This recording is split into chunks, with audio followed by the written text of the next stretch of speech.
Hello बच्चों, तो हम आज शुरू कर रहे हैं सेकंड पार्ट फोर्थ चैप्टर से। तो पहले पार्ट में हमने 8 क्वेश्चंस किए थे, इस पार्ट में भी हम कुछ क्वेश्चंस लेकर आए हैं। तो देखते हैं पहले क्वेश्चन से। अब 0.5 metre long solenoid has a 500 turns, यानी यहाँ पे आपको डेटा हमारे पास गिवन है, एन की वैल्यू गिवन है 500 turns, right, and has a flux density of 2.5 into 10 की पावर -3 टेस्ला। फ्लक्स डेंसिटी और कुछ नहीं, मैग्नेटिक फील्ड होता है, आप यूनिट से भी देख सकते हैं। तो B की वैल्यू यहाँ पे 2.52 into 10 to the power -3 tesla है। At it centre find the current in the solenoid, हमें करंट की वैल्यू निकालनी है। तो we know that field due to solenoid यानी B क्या होता है, म्यू नॉट NI होता है, एन और कुछ नहीं, कैपिटल N अपान L होता है, number of turns per unit length होता है। तो ये वैल्यू यहां पुट कर सकते हैं। हमें चूंकि करंट I निकालना है तो B into L divided by mu naught N हो जाएगा। अब वैल्यू पुट कर देते हैं तो मैग्नेटिक फील्ड का B हमारा हो जाएगा B कितना, हाँ 2.52 इंटू 10 की पावर -3 और L की वैल्यू 0.5 मीटर है। डिवाइड करेंगे, म्यू नॉट की वैल्यू होता है 4 इंटू 3.14 इंटू 10 की पावर -7 और फिर नंबर ऑफ टर्न्स यानी आपको 500 से मल्टीप्लाई है तो 5 इंटू 10 की पावर हम 2 लिख रहे हैं। 500 को क्या लिख रहे हैं, 5 इंटू 10 की पावर 2 लिख रहे हैं। तो अगर इसको हमने डिवाइड किया तो ये देख रहे हैं 0.1 टाइम्स हो जाता है। अब इसको अगर हम डिवाइड करें तो कितने टाइम्स डिवाइड होगा, तो 4 है, 0 पॉइंट कितना जाएगा 6 टाइम्स, 4 6 24 होता है, फिर बचेगा 1 बचेगा और 3 टाइम्स चला जाएगा। तो ये करीब करीब ये आपका कटने के बाद अगर इसको सॉल्व करेंगे तो 0.63 मल्टीप्लाइड बाई, अब देखिए ये है तो -5 है, ऊपर जाएगा तो कितना हो जाएगा प्लस का 5, तो 10 की पावर -3 है तो सिर्फ 10 की पावर 2 बचेगा इंटू 0.1 अलग है और नीचे 3.14 अलग है। अब इसको सॉल्व किया जाए तो अगर हम पॉइंट्स को सॉल्व करें तो ये करीब करीब आपका इतना हो जाएगा, मतलब 2 पॉइंट से 2 पॉइंट उड़ गए हैं और ये फिर आपका 630 डिवाइडेड बाई 314 जो कि अप्रोक्सीमेटली आपका दे देता है 2 एम्पियर। ठीक है, नॉट एग्जैक्ट बट 2 एम्पियर, क्योंकि 2.00 समथिंग है तो राउंड ऑफ वैल्यू 2 एम्पियर हो जाएगा। तो ये हो गया पहला क्वेश्चन। देखते हैं नेक्स्ट क्वेश्चन।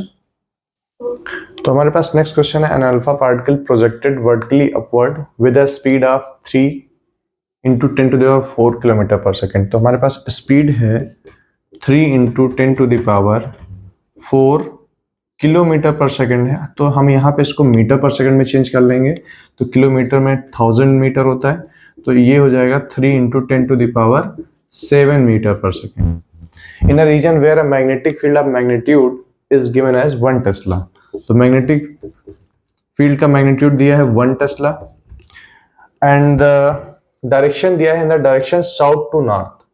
तो देखिए साउथ टू नॉर्थ क्यों है, तो हम डायरेक्शन अगर बना लें तो सबसे पहले प्लेन ऑफ पेपर नॉर्थ होता है और ये साउथ होता है और ये फिर ईस्ट और वेस्ट होता है। तो मैग्नेटिक फील्ड की जो डायरेक्शन है वो साउथ से नॉर्थ की ओर है, मैग्नेटिक फील्ड की डायरेक्शन। और अगर हम बात करें तो वर्टिकली अपवर्ड की, तो यानी वेलोसिटी हमारी क्या होगी, अपवर्ड ऊपर की ओर है यानी v, और ये भी क्या होगा 90 डिग्री पे ही होगा। तो हमें बताना है कि मैग्नीट्यूड ऑफ फोर्स भी बताना है और ये भी बताना है कि किस डायरेक्शन में लग रहा होगा। तो जनरली भाई charge moving in a uniform magnetic field तो force q we B sine theta लगता है। तो क्यू की वैल्यू क्या हो जाएगी, चूंकि यहाँ अल्फा पार्टिकल है और अल्फा पार्टिकल पे 2 प्रोटॉन्स होते हैं तो वही 2 प्रोटॉन का चार्ज यानी 2e के बराबर होगा, यानी कि आपका 2 इंटू 1.6 इंटू 10 की पावर -19 कूलम का चार्ज आ जाएगा। तो फार्मूला क्या होता है फोर्स का, Q we B sine theta. अब आपको पता ही अगर फ्लेमिंग का लेफ्ट हैंड रूल लगाएंगे तो डायरेक्शन मैग्नेटिक फील्ड के साथ अपवर्ड है तो 90 डिग्री है, थीटा 90 डिग्री, साइन 90 की वैल्यू 1 हो जाएगी। वैल्यू पुट करते हैं यहाँ पे, तो 2 इंटू 1.6 इंटू 10 की पावर -19, फिर v आपका है 3 इंटू 10 की पावर 7 और b आपका है 1। तो जनरली ये आपका जो फोर्स का मैग्नीट्यूड आ जाएगा वो कितना आ जाएगा 6, यानी कि 9.6 इंटू 10 की पावर, ये -19 है यानी प्लस का 12 हो जाएगा, सॉरी माइनस का 12 हो जाएगा न्यूटन। और ये फोर्स किधर लगेगा? तो अगर हम फ्लेमिंग्स का लेफ्ट हैंड रूल यूज करें तो FBI, तो B हमारा, और ये एक्चुअली तो ईस्ट टू वेस्ट लग रहा होगा फोर्स, तो फोर्स की डायरेक्शन क्या हो जाएगी? ठीक है, तो ये ऐसे आप निकाल सकते हैं। ठीक है, तो परपेंडिकुलर ही होता है फोर्स। तो देखते हैं नेक्स्ट क्वेश्चन। तो हमारे पास एक अनदर प्रॉब्लम है जो वेक्टर के फॉर्म में है। A positive charge of 1.5 microcoulomb, तो चार्ज हमारा वैल्यू कितना है 1.5 माइक्रोकूलम है। तो 1 माइक्रो में 10 की पावर -6 मल्टीप्लाई करते हैं, 10 की पावर -6 कूलम हो जाएगा। स्पीड कितना गिवन है?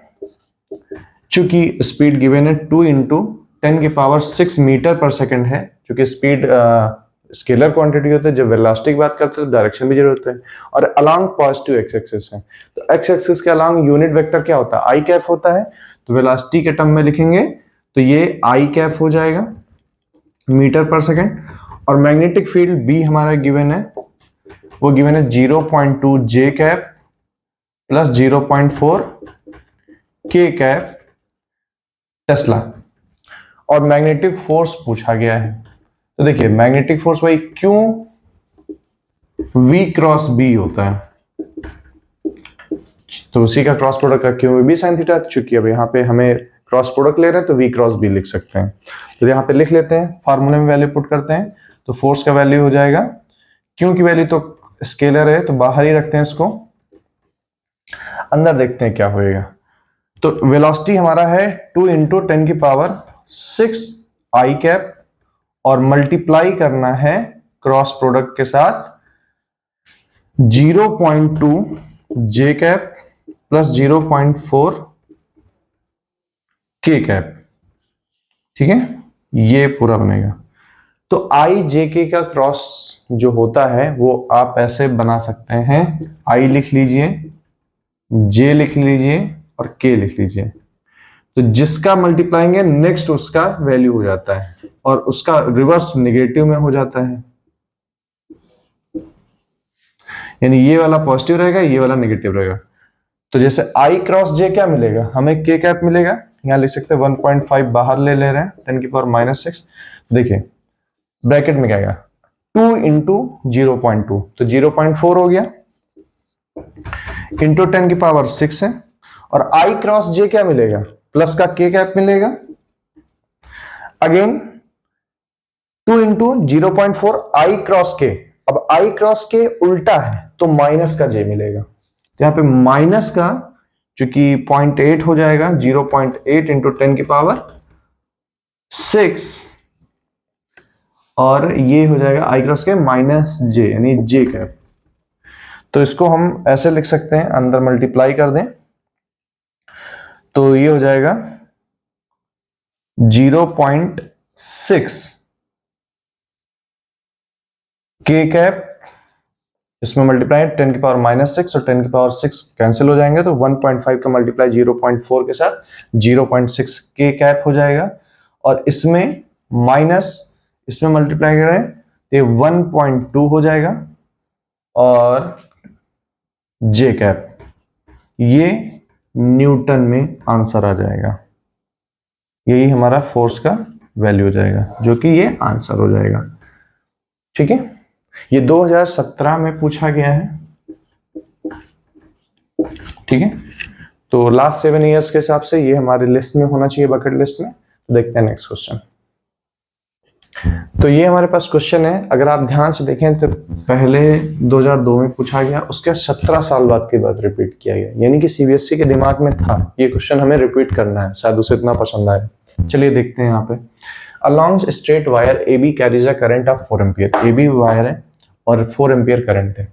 अब proton P travels at 4 into 10⁶ metre per second, यानी कि प्रोटॉन है जो कि ट्रेवल कर रहा है downward parallel to the wire 0.2 metre from it, यानी ये जो डिस्टेंस है इस वायर से वो 0.2 मीटर की है, ठीक है, from end in the direction opposite to the current, यानी करंट ऊपर की ओर जा रही थी और ये प्रोटॉन नीचे की ओर जा रहा है। So in figure calculate the force, आपको फोर्स कैलकुलेट करना है और क्या करना है, force which the magnetic field of current exert on the proton, also specify the direction of force, और ये भी बताना है कि फोर्स किस डायरेक्शन में लग रहा होगा। तो सबसे पहले हम देखें, क्योंकि फोर्स का फार्मूला हम जानते हैं, एफ का फार्मूला होता है Q we B sine theta होता है, राइट। और हमारे पास डेटा क्या है, तो डेटा ये है कि हमारे पास मैग्नेटिक फील्ड नहीं पता है, तो मैग्नेटिक फील्ड हम पहले पता कर लेते हैं, क्योंकि हमारे पास चार्ज क्यों, प्रोटॉन का चार्ज क्यों ई के बराबर होता है, वेलोसिटी गिवन है, मैग्नेटिक फील्ड नहीं पता है। तो चूंकि स्ट्रेट वायर है और स्ट्रेट वायर की वजह से मैग्नेटिक फील्ड क्या होती है, तो field due to straight wire आपका हो जाएगा mu naught I by 2 pi R होता है। वैल्यू पुट कर लेते हैं, तो म्यू नॉट की वैल्यू तो आपकी 4 पाई इंटू 10⁻⁻7 हो जाएगा, और आई की वैल्यू आपकी 4 है, डिवाइड करेंगे 2 पाई और आर की वैल्यू 0.2 है, तो 2 पाई से ये 2 टाइम्स कट गया, ये 0.1 हो गया, तो मैग्नेटिक फील्ड हमें बी कितनी मिल गई, ये 0.1 है, तो ये 4 इंटू 10⁻⁻6 टेस्ला बन गई। अब हमारे पास फार्मूला क्या है फोर्स का, फोर्स का फार्मूला होता है Q we B sine theta, तो क्यू की वैल्यू हमारा वही 1.6 इंटू 10⁻⁻19, वी का फार्मूला हो गया, वी की वैल्यू है 4 इंटू 10⁻6 और बी अभी हमने कैलकुलेट किया है 4 इंटू 10⁻⁻6, और साइन थीटा चूंकि एंगल आप देख ही रहे हैं ये 90 डिग्री पे है, तो ये वैल्यू 1 ही हो जाएगी। अब देखिए 10⁻6 और 10⁻⁻6 तो खत्म हो जाएंगे, मिलेगा क्या, 4 4 जा 16, और 16 का स्क्वायर करेंगे तो कम 16 और 16 9 25, 25.6 इंटू 10⁻⁻19, या फिर यूं कहें कि 2.56 इंटू 10⁻⁻18 न्यूटन, ये फोर्स आया, बहुत कम है, ठीक है, क्योंकि प्रोटॉन एक सिंगल चार्ज होता है। अब हम बात करें फोर्स के डायरेक्शन की, तो सबसे पहले फ्लेमिंग का लेफ्ट हैंड रूल लगाएं, तो पहले देख लेते हैं मैग्नेटिक फील्ड की क्या डायरेक्शन है। तो मैग्नेटिक फील्ड का डायरेक्शन वही ग्रिप रूल वाला लगाएंगे, तो करंट ऊपर की ओर है, तो यहाँ पे फील्ड क्या होगी, वर्टिकली इनसाइड होगी, यहाँ पे फील्ड क्या हो जाएगी, अंदर की ओर नॉर्मली होगी। फिर अगर हम लेफ्ट हैंड रूल लगाएं तो एफ बी आई, तो फोर्स ये अंगूठा आपका शो करेगा, ये डायरेक्शन ऑफ फील्ड और ये डायरेक्शन ऑफ करंट, तो फील्ड इधर है और ये आपका जो करंट है वो ऊपर की ओर है, तो फोर्स क्या लग रहा है, टुवर्ड्स राइट टू लेफ्ट लग रहा है, तो यानी फोर्स का डायरेक्शन इधर और लग रहा होगा, यानी कि अट्रैक्टिव इन नेचर होगा, ठीक है। तो देखते हैं नेक्स्ट क्वेश्चन। तो नेक्स्ट हमारा क्वेश्चन है कि इलेक्ट्रॉन जो है वो मूव कर रहा है horizontally with a velocity v, हमारे पास v given 4 into 10⁻⁴ metre per second, enters a region of uniform magnetic field of 10⁻⁵ tesla, यानी मैग्नेटिक फील्ड b की वैल्यू दिया है 10⁻⁵ tesla, acting vertically downward as shown in figure, यानी cross बना है वो डाउनवर्ड है प्लेन के, एंड आपको ट्रैजेक्टरी ड्रॉ करना है और टाइम बताना है कितना इसको लगेगा बाहर आने में। तो देखिए जब भी फील्ड जो है वो, जब भी इलेक्ट्रॉन मतलब नॉन यूनिफॉर्म मैग्नेटिक फील्ड से यूनिफॉर्म मैग्नेटिक फील्ड में जाएगा वी वेलोसिटी के साथ, अगर 90 डिग्री पे है तो वो बेसिकली एक सेमी सर्कुलर पाथ फॉलो करता है, अगर ये ट्रैप होता अंदर तो सर्कुलर पाथ फॉलो करता, ये बताया था हमने क्लास में, और जब ऐसे एंटर करेगा तो सेमी सर्कल फॉर्म में, ये जाके रिटर्न टिकट लेके वापस आ जाएगा। अगर ये ट्रैप होता तो सर्किल में मूव करता, थ्रू एन एंगल थीटा होता तो हेलिकल पाथ जाता। तो जब भी कोई चीज एक सर्कुलर पाथ यूज करता है तो उस पर दो फोर्सेस लगते हैं, मतलब जैसे सेंट्रीपिटल फोर्स, और एक जाहिर सी बात है एक इस पे जब मैग्नेटिक फील्ड में जाएगा तो एक वो मैग्नेटिक फोर्स भी अप्लाई होगा, तो दोनों फोर्सेस को क्या करेंगे, इक्वेट कर दें। तो यहाँ पे जो सेंट्रीपिटल फोर्स होता है वो mv² by are equals to हो जाएगा क्यू वी बी के, ठीक है। तो v से एक तो स्क्वायर कट जाएगा, तो r की वैल्यू चूंकि हमें निकालनी है क्योंकि हमें टाइम निकालना है, तो r की वैल्यू हो जाएगी mv upon Q B. Value put करते हैं, तो m चूंकि क्या है, मास ऑफ इलेक्ट्रॉन होता है, जो कि होगा 9.1 इंटू 10 की पावर माइनस 31। v आपका गिवन है 4 इंटू 10 की पावर 4, और क्यू यानी चार्ज ऑन इलेक्ट्रॉन कितना होता है 1.6 इंटू 10 की पावर माइनस 19, और मैग्नेटिक फील्ड कितना है 10 की पावर माइनस 5 टेस्ला। अब इसको सॉल्व कर लें तो कितना आएगा, देखिए ये 4 से तो ये कट जाएगा, 0.4 आ जाएगा। अब 0.4 से इसको डिवाइड करें तो पॉइंट से तो पॉइंट खत्म हो जाएगा, ये आ जाएगा 4 2 जा 8, 1 बचेगा, तो अगेन 4 2 जा 8, फिर बचेगा 3, पॉइंट लग जाएगा 30 हो जाएगा, 4 7 जा 28, फिर बचेगा 2 5 जा 22.75 इंटू 10 की पावर देख लेते हैं, माइनस 19 माइनस 5 माइनस 24 हो जाएगा, ऊपर जाएगा प्लस का 24 हो जाएगा, ये 28 हो जाएगा। 28 यानी 10 की पावर माइनस 3, ये मीटर में आ गया, यानी डिस्टेंस की तो वैल्यू आ गई, ठीक है। अब हमें अगला पार्ट क्वेश्चन का ये कह रहा है कि कितना टाइम लगेगा। एक तो ट्रैजेक्टरी शो करना है तो वो तो ऐसे ही बन जाएगा, कितना टाइम लगेगा, तो कितना डिस्टेंस ये ट्रेवल किया है, ये हाफ सेमी सर्किल ही तो ट्रेवल किया है, तो हाफ सेमी सर्किल का लेंथ कितना होगा, हाफ सर्कमफ्रेंस ऑफ सर्किल, यानी दैट इज पाई आर। और टाइम कितना, स्पीड कितना है, स्पीड गिवन है, तो टाइम का फॉर्मूला क्या हो जाएगा, पाई आर डिवाइडेड बाय स्पीड, जिस स्पीड से जा रहा है, तो पाई की वैल्यू रखेंगे 22/7 रख लेते हैं, 22/7 इंटू आर की वैल्यू 22.75 है, डिवाइडेड बाई, अच्छा मल्टीप्लाइड में भी है 10 की पावर माइनस 3, और डिवाइड में v की वैल्यू है, तो v की वैल्यू कितनी है 4 इंटू 10 की पावर 4 है। अब डिवाइड कर लेते हैं, तो ये तो अगेन वही 3.14 ही आएगा, और इसको 4 से डिवाइड करेंगे एक बार और, तो ये हो जाएगा हमारा करीब करीब 4 5 जा 20 होता है, पॉइंट लगेगा, 4 6 जा 24 होता है, 3 बचेगा 535, 4 8 जा 32 होता है, ठीक है। अब इसको इसमें मल्टीप्लाई करते हैं, तो अप्रोक्सीमेटली जो ये आंसर आएगा वो 1.8 इंटू कितना हो जाएगा, 10 की पावर माइनस 7 है, तो 10 की पावर माइनस 6 सेकेंड, इतना टाइम लगेगा, क्योंकि हम यहाँ पे टाइम कैलकुलेट कर रहे हैं, ठीक है। ये टाइम के लिए था फॉर्मूला, तो यही आपका आंसर होने वाला है, ठीक है। तो क्वेश्चंस अब देख रहे हैं कि अगर आपका कंसेप्ट क्लियर है, फॉर्मूला क्लियर है, तो बहुत इजीली हो जा रहे हैं क्वेश्चन, चाहे जितने बड़े हों देखने में डरावने, चाहे जितने हों, लेकिन आंसर देखिए बहुत इजीली हो जा रहा है, ठीक है। आपको जरूरत क्या है, आपको प्रैक्टिस की जरूरत है। 5 क्वेश्चन एटलीस्ट आप पर डे आप सॉल्व करेंगे, क्वेश्चन के साथ साथ आप कंसेप्ट भी क्लियर करते रहिए। कंसेप्ट में जहां भी प्रॉब्लम आए तो लास्ट क्लासेस में बहुत अच्छे से बताया गया है, आप जाके उसको रिवाइज कर सकते हैं, ठीक है। तो इस सेशन में इतना रखते हैं, तो इस सेशन में इतना ही रखते हैं, मिलते हैं नेक्स्ट क्लास में इसके अगले क्वेश्चंस लेकर के, ठीक है। Okay, thank you.